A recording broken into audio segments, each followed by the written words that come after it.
Good morning, AFA, and welcome back to the Big Read 2025. It is Wednesday, January the 15th, and I hope that you're ready to study God's Word with me again today. So don't forget to use your notebook to write down anything that grabs your attention today in the readings, or any questions that you have. You can follow along using your reading guide.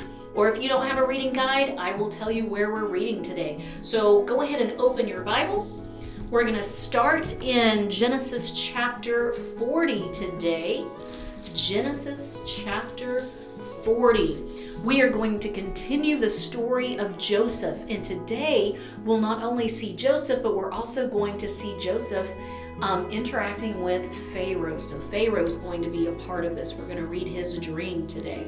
So starting in chapter number 40, we're going to read Genesis 40, the whole chapter. Then we're going to jump back and catch a couple of verses in Genesis chapter 35 that chronologically fit right here.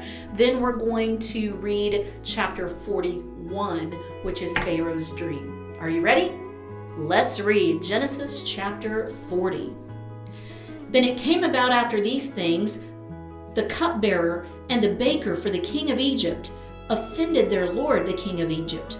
Pharaoh was furious with his two officials, the chief cupbearer and the chief baker. So he put them in confinement in the house of the captain of the bodyguard, in the jail, the same place where Joseph was imprisoned. The captain of the bodyguard put Joseph in charge of them, and he took care of them, and they were in confinement for some time. Then the cupbearer and the baker for the king of Egypt, who were confined in jail, both had a dream the same night, each man with his own dream, and each dream with its own interpretation. When Joseph came to them in the morning and observed them, behold, they were dejected. He asked Pharaoh's officials who were with him in confinement in his master's house, "Why are your faces so sad today?" Then they told him, "We have had a dream and there is no one to interpret it." Then Joseph said to them, "Do not interpretations belong to God? Tell it to me, please." So the chief cupbearer told his dream to Joseph and said to him, "In my dream, behold, there was a vine in front of me, and on the vine were 3 branches. And as it was budding, its blossoms came out and its clusters produced ripe grapes. Now Pharaoh's cup was in my hand, so I took the grapes and squeezed them into Pharaoh's cup, and I put the cup into Pharaoh's hand." Then Joseph said to him, "This is the interpretation of it.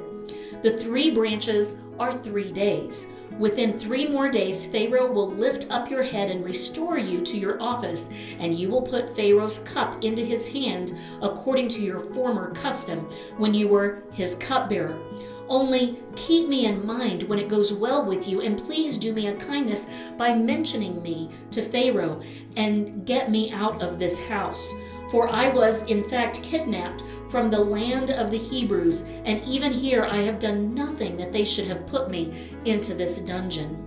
When the chief baker saw that he had interpreted favorably, he said to Joseph, "I also saw in my dream, and behold, there were 3 baskets of white bread on my head, and on the top basket there were some of all sorts of baked flour for Pharaoh, and the birds were eating them out of the basket on my head."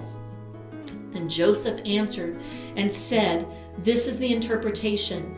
The 3 baskets are 3 days. Within 3 more days, Pharaoh will lift up your head from you and will hang you on a tree, and the birds will eat your flesh off you." Thus it came about on the 3rd day, which was Pharaoh's birthday, that he made a feast for all his servants, and he lifted up the head of the chief cupbearer and the head of the chief baker among his servants. He restored the chief cupbearer to his office, and he put the cup into Pharaoh's hand, but he hanged the chief baker, just as Joseph had interpreted to them. Yet the chief cupbearer did not remember Joseph, but forgot him. Now let's turn back a few pages to Genesis chapter 35, and we're reading verses 28 and 29. 28 and 29. Now the days of Isaac were 180 years. Isaac breathed his last and died and was gathered to his people, an old man of ripe age, and his sons Esau and Jacob buried him. While Joseph is in prison. Let's turn back to Genesis chapter 41. Now it happened at the end of 2 full years that Pharaoh had a dream, and behold, he was standing by the Nile. And lo, from the Nile there came up 7 cows, sleek and fat, and they grazed in the marsh grass. Then behold, 7 other cows came up after them from the Nile, ugly and gaunt, and they stood by the other cows on the bank of the Nile. The ugly and the gaunt cows ate up the 7 sleek and fat cows. Then Pharaoh awoke. He fell asleep and dreamed a second time, and behold, 7 ears of grain came up on a single stalk, plump and good. Then behold, 7 ears thin and scorched by the east wind sprouted up after them. The thin ears swallowed up the 7 plump and full ears. Then Pharaoh awoke, and behold, it was a dream. Now in the morning his spirit was troubled. So he sent and called for all the magicians of Egypt and all its wise men. And Pharaoh told them his dreams, but there was no one who could interpret them to Pharaoh. Then the chief cupbearer spoke to Pharaoh, saying, I would make mention today of my own offenses. Pharaoh was furious with his servants, and he put me in confinement in the house of the captain of the bodyguard, both me and the chief baker. We had a dream on the same night, he and I. Each of us dreamed according to the interpretation of his own dream. Now a Hebrew youth was with us there, a servant of the captain of the bodyguard, and we related to him, and he interpreted our dreams for us. To each one he interpreted according to his own dream. And just as he interpreted for us, so it happened. He restored me in my office, but he hanged him. Then Pharaoh sent and called for Joseph, and they hurriedly brought him out of the dungeon. And when he had shaved himself and changed his clothes, he came to Pharaoh. Pharaoh said to Joseph, I have had a dream, but no one can interpret it. And I have heard it said about you that when you hear a dream, you can interpret it. Joseph then answered Pharaoh, saying, It is not in me. God will give Pharaoh a favorable answer.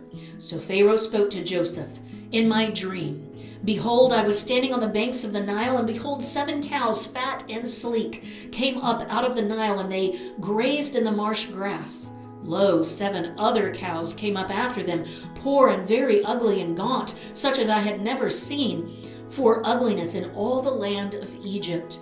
And the lean and ugly cows ate up the first 7 fat cows. Yet when they had devoured them, it could not be detected that they had devoured them, for they were just as ugly as before. Then I awoke. I saw also in my dream, and behold, 7 ears full and good came up on a single stalk. And lo, 7 ears withered and thin and scorched by the east wind sprouted up after them. And the thin ears swallowed the 7 good ears. Then I told it to the magicians, but there was no one who could explain it to me. Now Joseph said to Pharaoh, Pharaoh's dream are one and the same. God has told to Pharaoh what he is about to do. The 7 good cows are 7 years, and the 7 good ears are 7 years. The dreams are one and the same. The 7 lean and ugly cows that came up after them are 7 years, and the 7 thin ears scorched by the east wind will be 7 years of famine. It is as I have spoken to Pharaoh. God has shown to Pharaoh what he is about to do. Behold, 7 years of great abundance are coming in all the land of Egypt, and after them 7 years of famine will come, and all the abundance will be forgotten in the land of Egypt, and the famine will ravage the land. So the abundance will be unknown in the land because of that subsequent famine, for it will be very severe. Now, as for the repeating of the dream to Pharaoh twice, it means that the matter is determined by God, and God will quickly bring it about. Now, let Pharaoh look for a man discerning and wise and set him over the land of Egypt. Let Pharaoh take action to appoint overseers in charge of the land, and let him exact 1/5 of the produce of the land of Egypt in the 7 years of abundance. Then let them gather all the food of these good years that are coming and store up the grain for food in the cities under Pharaoh's authority, and let them guard it. Let the food become as a reserve for the land for the 7 years of famine which will occur in the land of Egypt, so that the land will not perish during the famine." Now the proposal seemed good to Pharaoh and to all his servants. Verse 38. Then Pharaoh said to his servants, "Can we find a man like this in whom is a divine spirit?" So Pharaoh said to Joseph, "Since God has informed you of all this, there is no one so discerning and wise as you are. You shall be over my house, and according to your command all my people shall do homage. Only in the throne I will be greater than you."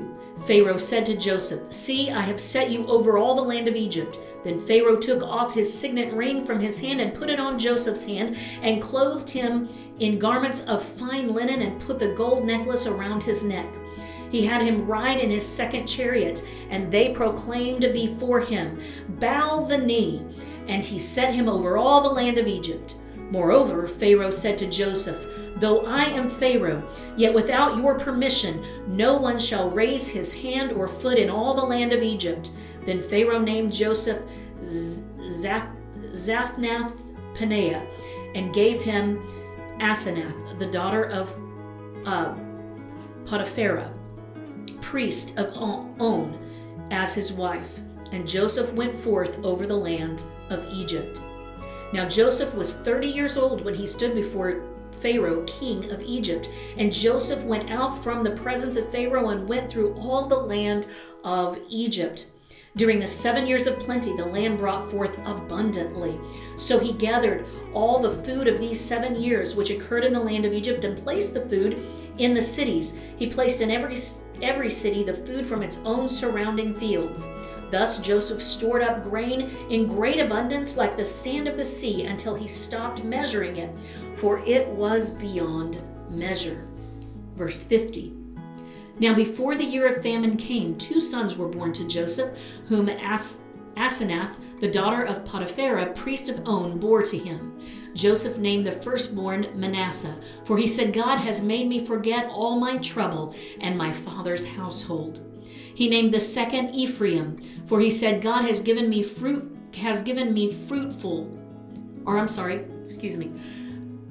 He named him Ephraim, for he said, "God has made me fruitful in the land of my affliction." When the 7 years of plenty which had been in the land of Egypt came to an end, and the 7 years of famine began to come, just as Joseph had said, then there was famine in all the lands, but in all the land of Egypt there was bread. So when all the land of Egypt was famished, the people cried out to Pharaoh for bread. And Pharaoh said to all the Egyptians, "Go to Joseph. Whatever he says to you, you shall do." When the famine was spread over all the face of the earth, and Joseph opened all the storehouses and sold to the Egyptians, and the famine was severe in the land of Egypt, the people of all the earth came to Egypt to buy grain from Joseph, because the famine was severe in all the earth. And that is the story of Joseph's rise. I'll see you here tomorrow.